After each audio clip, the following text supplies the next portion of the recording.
TET 2025 में Hindi subject के एक टॉपिक है व्यंजन संधि, जिसे हम लोग कंप्लीट करेंगे आज। स्वर संधि हमने अभी तक पढ़ा था, तो व्यंजन संधि पढ़ने से पहले आप लोग को व्यंजन का ज्ञात होना जरूरी है, जो पहले मैं बता रखा हूँ। जैसे क से लेकर ज्ञ तक है ये, ठीक है। तो इसमें ये ध्यान दीजिएगा, एक ये जो पांचवा अक्षर है, हर वर्ग का पांचवा अक्षर।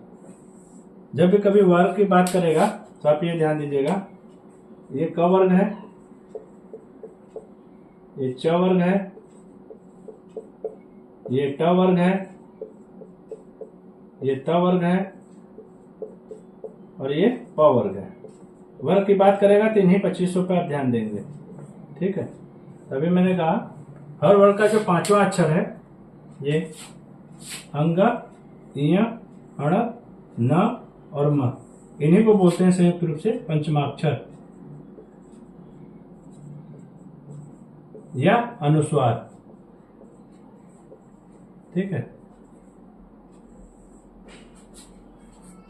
अब यहां से देख लीजिए, य और व, य और व को अर्ध स्वर कहते हैं।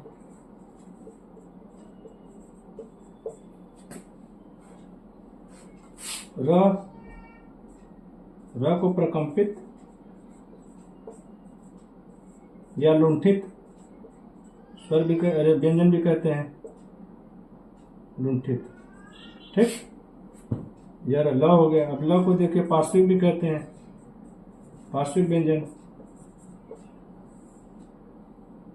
ठीक है, पार्श्विक व्यंजन। अब ये सब जानते हैं आप लोग, मूर्धा से, तालब से, ये मूर्धा से और ये दंत से। ये ह है, ह को एक तरह से समझ लीजिए, पहले ऐसे समझ लीजिए। स कहाँ से बोला जाता है? तालब से, तालू वाला स है। षटकोण वाला स कहाँ से बोला जाता है? मूर्धा से। और ये स कहाँ से बोला जाता है? दंत से। और यहाँ ह इंपॉर्टेंट है, थोड़ा समझ लीजिएगा। ह कहाँ, ह का क्या बोलते हैं? काकल्य व्यंजन। यहाँ से प्रश्न आते हैं, जहां जहां से प्रश्न आ सकते हैं उसी को मैं पॉइंट करके बता रहा हूं, ठीक है। ये स हो गए, स हो गए, स हो गए, हो गए, ठीक। अब आइए समझ लेते हैं पंचमाक्षर मैं क्यों बोल रहा हूं। कभी भी कोई भी शब्द है, जैसे मान लीजिए संकलन है, ठीक, इसमें जो बिंदी है ये किसको बताती है बताइए? तो आप लोग सोच रहे होंगे कि अंक को बताती होगी, लेकिन नहीं, ये पीछे वाले वर्ड को उठाता है। जैसे ये है पीछे वाला, जब भी बिंदी जहां लगी होगी उसके जस्ट पीछे वाले वर्ण को पकड़ेंगे क, उसी का अंतिम अक्षर होता है ये पंचमाक्षर। मतलब इसको आप इस तरह से भी लिख सकते हैं,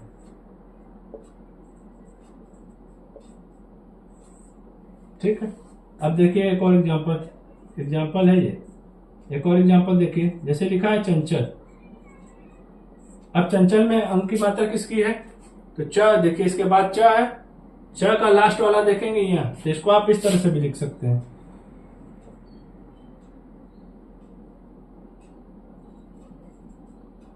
ठीक है। या ऐसे कर सकते हैं, या वो करके हलंत लगा सकते हैं, आधा, ये आधा ही रहता है, ठीक। अब जैसे पूछेगा, एक क्वेश्चन पूछ दिया मान लीजिए संविधान में,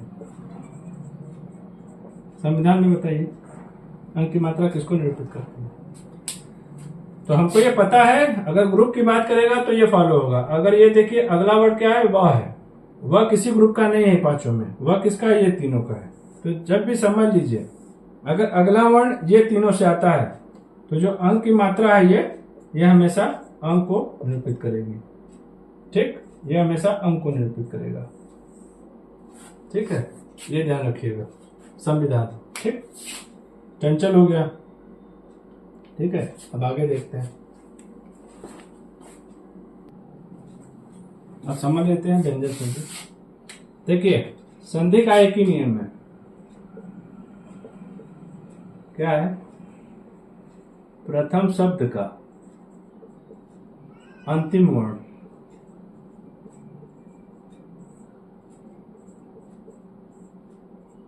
प्लस द्वितीय या लास्ट शब्द का, द्वितीय शब्द का प्रथम वर्ण मिलते हैं तो बनता है, ठीक है, संधि बनता है। अब देखिए, मान लीजिए प्रथम शब्द का अंतिम वर्ण स्वर है और अंतिम वर्ण का प्रथम स्वर है, तब यह हर हाल में स्वर संधि होगा, जो कि हम लोग पढ़ चुके हैं। अब हम लोग क्या पढ़ रहे हैं? व्यंजन संधि। तो व्यंजन संधि के लिए देखिए कैसे होगा। प्रथम या तो स्वर हो, द्वितीय व्यंजन हो, या प्रथम व्यंजन हो, द्वितीय स्वर हो, या तो प्रथम भी व्यंजन हो और अंतिम शब्द का प्रथम वर्ण भी व्यंजन हो। ये तीनों स्थिति में हमेशा व्यंजन संधि होगी।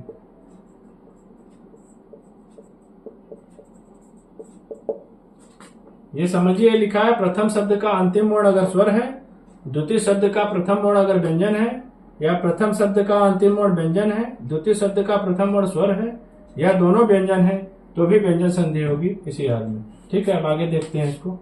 इसके नियम में कुछ देख लेते हैं।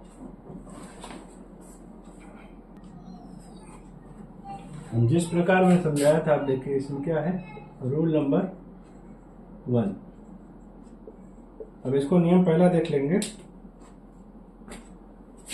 यदि क, च,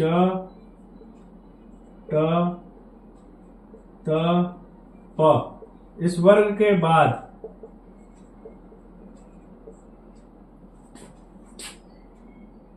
वर्ग का तीसरा या चौथा या स्वर या अंतस्थ व्यंजन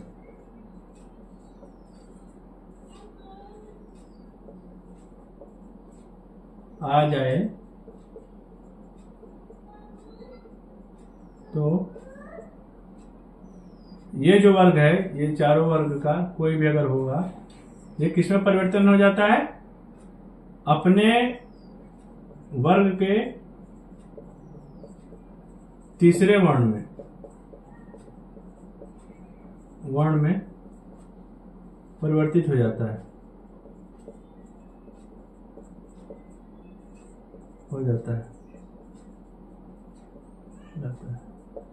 संधि की बात हो रही है। क, च, त, प का मतलब है इन वर्गों में से कोई भी एक रहेगा, इसके बाद वर्ग अगर इसी वर्ग का तीसरा चौथा लेटर हो या स्वर हो या अंतस्थ व्यंजन हो, तो ये जो है अपने वर्ग के तीसरे वर्ण में परिवर्तित हो जाता है।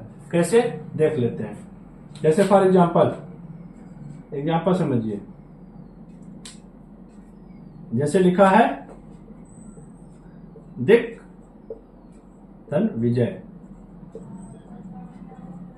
देखिए क्या मैंने कहा, प्रथम शब्द का अंतिम वर्ण क्या है? क वर्ग का है, क, और द्वितीय वर्ण का देखिए ये अंतस्थ व्यंजन है ना।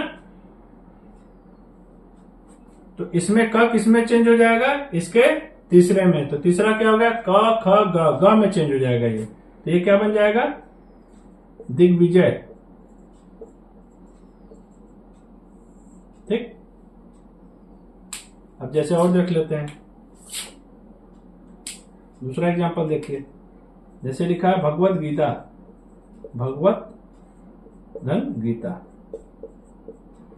ये चेंज हो जाएगा भगवत गीता में।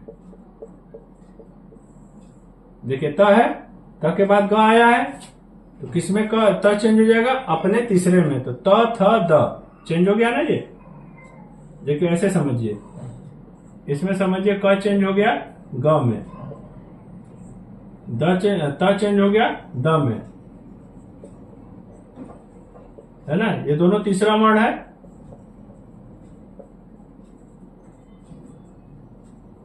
ठीक। और फिर एक और एग्जांपल समझिए। जैसे दिया है जगत प्लस ईश। तो देखिए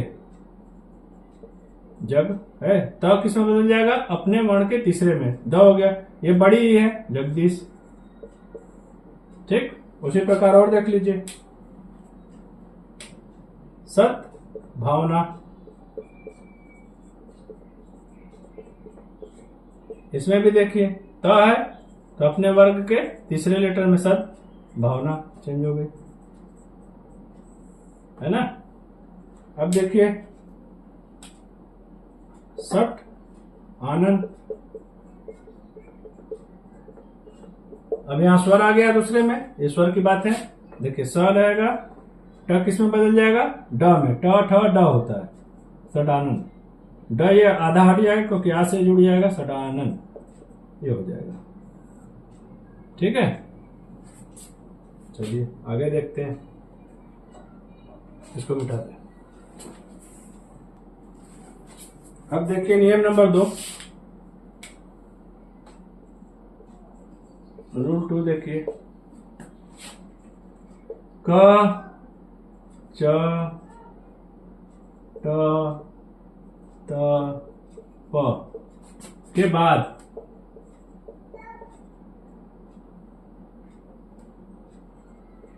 यदि ह आ जाए, ह आ जाए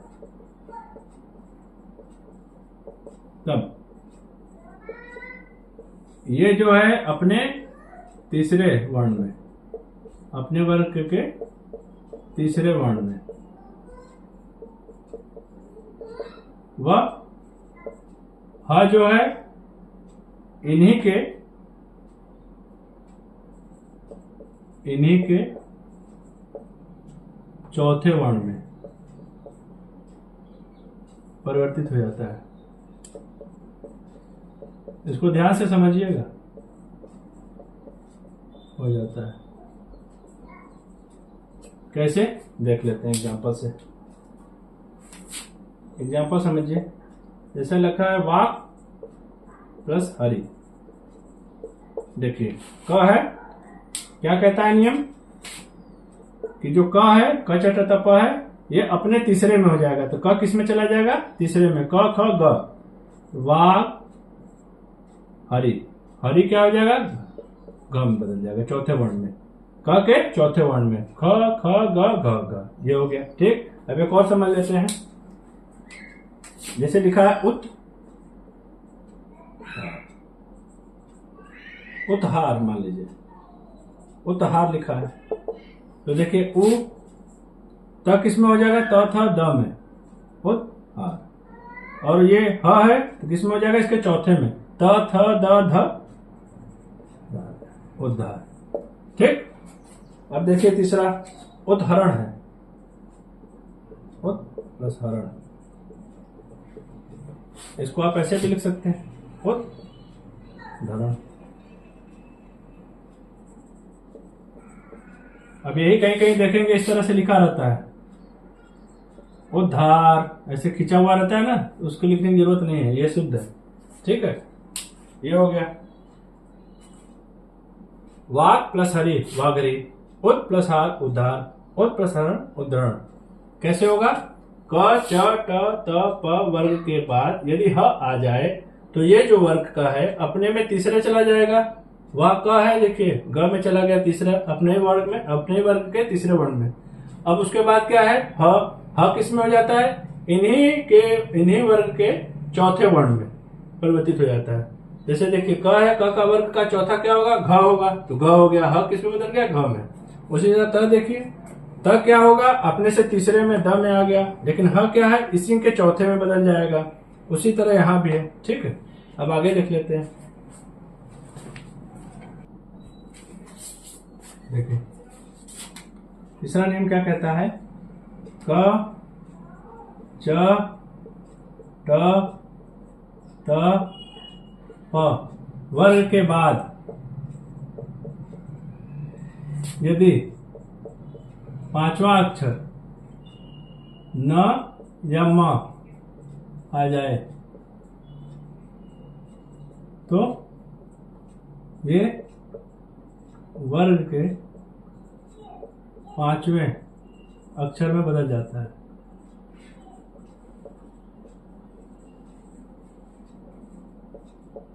बदल जाता है मतलब पंचमाक्षर में। ठीक है, एग्जाम्पल से समझ लेते हैं।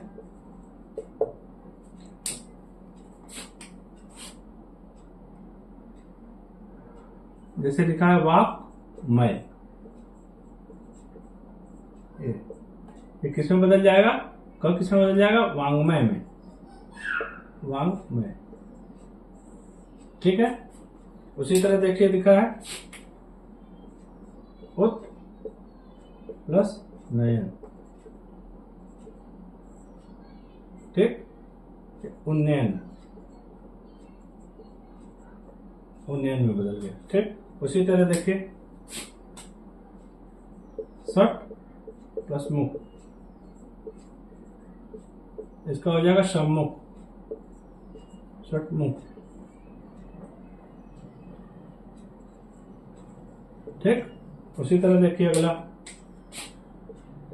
चित्तमय, चिन्मय, चिन्मय। ठीक। ये समझ लीजिए एक बार कैसे, क च ट त प वर्ग के बाद यदि न और म आ जाए तो ये जो है अपने पंचमाक्षर में बदल जाता है। जैसे वाक्मय है, क अपने पंचमाक्षर अंग में बदल जाएगा तो वांग्मय हो जाएगा। उसी तरह त जो है अपने पंचमाक्षर में बदलेगा न, त थ द ध न, इसीलिए उत्नयन का हो जाएगा उन्नयन। सटमुख का हो जाएगा, देखिए ट अपने पंचमाक्षर में बदल गया सटमुख। चित्तमय चिन्मय में बदल जाएगा। ठीक है। इसको ध्यान से देखिएगा, इसी में कहीं कहीं गलती होती है। सबसे ज्यादा पूछे जाने वाला प्रश्न है ये, इसमें से ये और ये। ठीक है।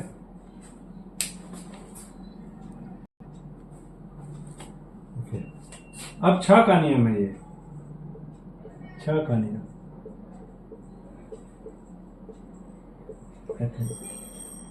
यदि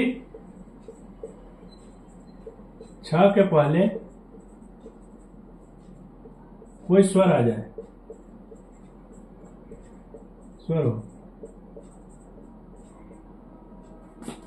तब च जोड़ देते हैं, जोड़ देते हैं। ठीक। कहाँ जोड़ते हैं, 6 से पहले। ठीक। देख लेते हैं कैसे। जैसे मान लीजिए अनु प्लस छेद, देखिए 6 के पहले छोटा हुआ आया है, ये बदल जाएगा, आधा च जुड़ जाएगा। अनु उसी तरह, मतलब सब उसी तरह उतारेंगे, बस आधा च जोड़ देंगे। ठीक। उसी तरह देखिए वि प्लस छेद, ये भी हो जाएगा विच्छेद, आधा च जोड़ देंगे। ठीक है। यह आधा च है। उसी तरह देखिए आच्छादन, आ प्लस छादन, ये हो जाएगा आच्छादन। ठीक। उसी तरह देखिए परि प्लस छेद, ये हो जाएगा परिच्छेद।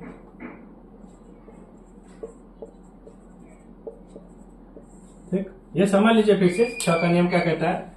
यदि 6 के पहले कोई स्वर हो तब च जोड़ देते हैं। आधा च है ये, किससे पहले, 6 से पहले।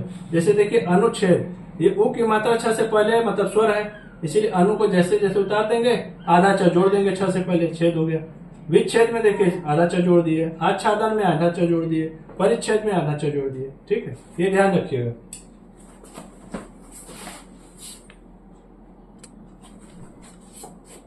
म का नियम देख लेते हैं। म का नियम,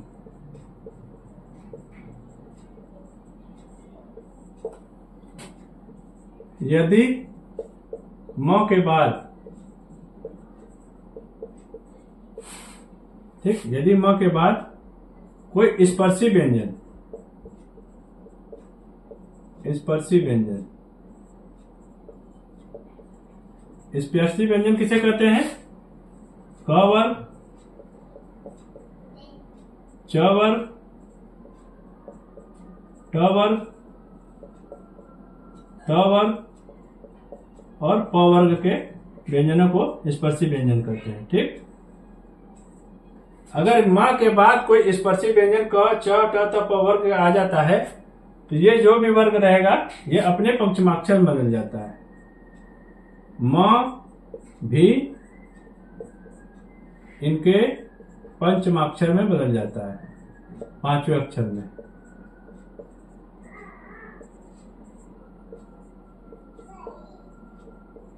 परिवर्तित हो जाता है।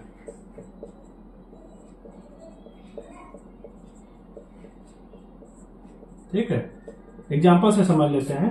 जैसे मान लीजिए आ गया एग्जाम्पल, परम +2। त का क्या होता है पंचमाक्षर न, तो म किस में बदल जाएगा, आधे न में, ये हो जाएगा परंतु। ठीक, उसी तरह अगला देख लेते हैं, सम कलन। इसको कैसे लिखेंगे, देखिए क का पंचमाक्षर में बदलेगा म, किसमें आ जाएगा क का पंचमाक्षर, अंग, संकलन, ये हो जाएगा शुद्ध। ठीक है, कहीं कहीं आप ये भी देखेंगे संकलन, ये भी सही है। ये क्यों सही है, ये भी क्यों सही है, क्योंकि क जो स के ऊपर बिंदी है, ये किस पे आती है, अगले वर्ण पे। तो क का पंचमाक्षर है ये, तो क का पंचमाक्षर क्या होता है, ये, चाहे ये लिखे चाहे ये लिखे, एक ही बात है। ठीक है, उसी तरह अहम कार, ये क्या हो जाएगा, अहंकार, अहंकार ऐसे लिख दीजिए, या अहंकार अंगा लिख दीजिए, मां अंगम बदल जाएगा। ठीक, एक और देख लीजिए, सम प्लस गति, ये परिवर्तित है संगति में। संगति चाहे ऐसे लिखिए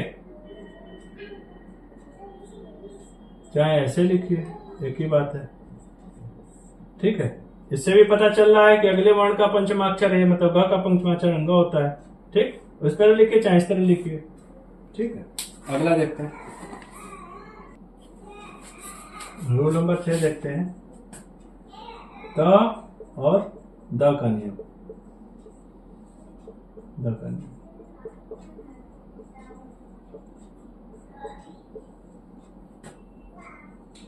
यदि त व द के बाद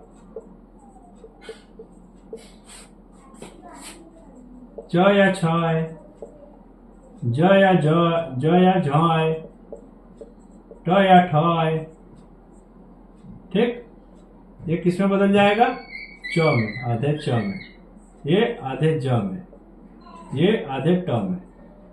ठीक है, ये ध्यान रखिएगा। ठीक, अब देखते हैं कैसे, एग्जाम्पल समझते हैं। देखिए, जैसे लिखा है उत प्लस छेद, ये किस में बदल जाएगा, उच्छेद। ठीक है, उच्छेद का मतलब उच्छेद हो गया। सत जन, ये हो जाएगा सज्जन। ठीक, उसके बाद देखिए तत् प्लस लीन, ये हो जाएगा तल्लीन। यहां अगर ल भी आता है, इसके बाद ल आता है, ये भी आधे ल में बदल जाएगा। ठीक, तल्लीन। त व त के बाद जो भी आता है, देखिए त के बाद छ आया, ये छ, त किसमें बदल गया, आधे च में है। अब त के बाद देखिए ज आया, किसमें बदला, ज में, सज्जन। त के बाद ल आया, किसमें बदला, ल में, तल्लीन। ठीक, उसी तरह देखिए ये हो गया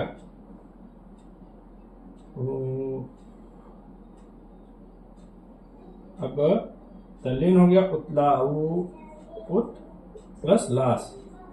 देखिए उत प्लस लास, ये भी कई बार पूछा जा चुका है। तब किसमें बदल जाएगा, ल में। देखिए ल है ना, उल्लास। ठीक है, ये ध्यान रखिएगा। इसके बाद अगर ये आता है तो ये परिवर्तित होगा किसमें, इस वाले में। ये दोनों किसमें परिवर्तित होंगे, ये सीधा ये बन जाएंगे ये। ठीक, अगर इनके बाद ये सब आता है तो त या थ द जो भी रहेगा, ये च इसमें, या ज या ट या ल में। देखेंगे हम कैसे, उत्छेद। तो देखिए त किसमें बदल गया, च में, क्यों, क्योंकि छ आया है, तो छ की जगह क्या हो जाएगा, च हो जाएगा। सत जन, त किसमें बदल गया, आधे ज में, क्यों, तो ज के बाद ज में बता रहा है।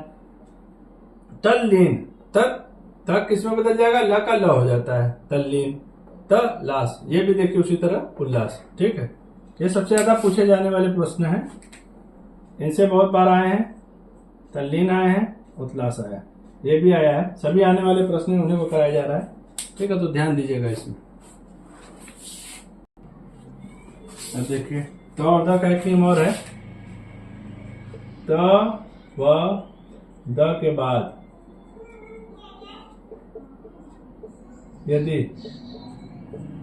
स आए, स आ जाए,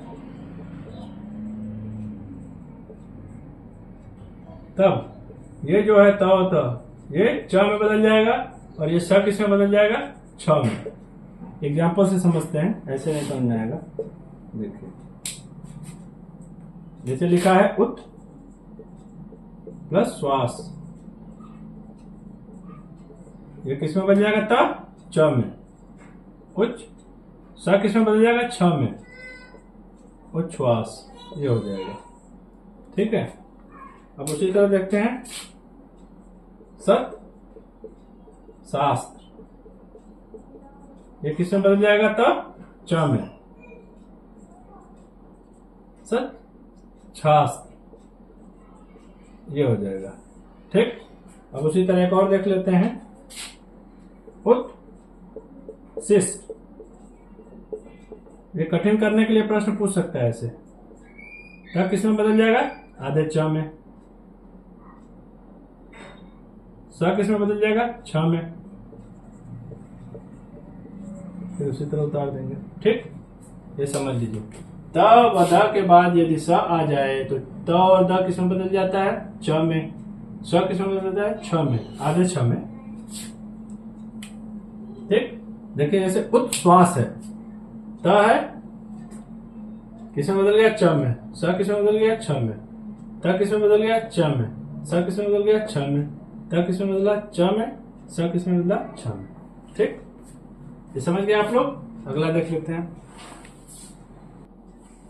अब देख लेते हैं रूल नंबर 8 क्या कहता है। री या री र या श के बाद न आ जाए, न आ जाए, तब ये ड़ में बदल जाता है, बदल जाता है।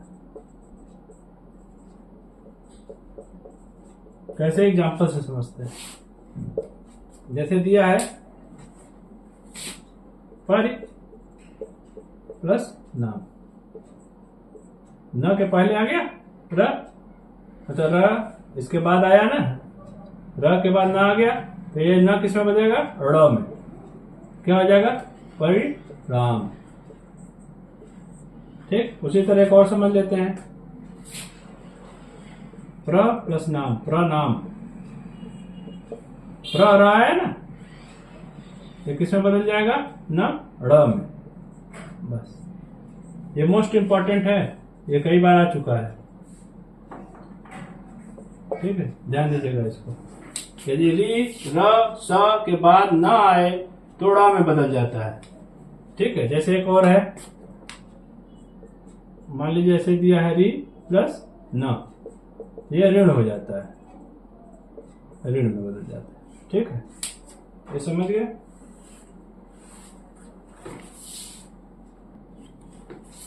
तो इस प्रकार हमने व्यंजन संधि कंप्लीट कर लिया। आप लोगों को कैसा लगा होगा इसमें देख लीजिएगा, अच्छे से इसको तैयारी कर लीजिएगा, क्योंकि इससे बाहर अब नहीं आना चाहिए। जिस तरह के क्वेश्चन अभी तक बन सके हैं उसी को मद्देनजर रखते हुए पढ़ाया गया है। सभी टॉपिक क्लियर हो गए हैं लगभग। तो आप लोग एक बार दोहरा लीजिएगा, रिवीजन कर लीजिएगा, इससे बाहर नहीं आएगा। ठीक है, तो अभी हम लोग संधि लगभग समाप्त कर दिए हैं, बस बच गया है अब विसर्ग संधि। तो अगले एपिसोड में आप विसर्ग संधि देखेंगे अगले क्लास में।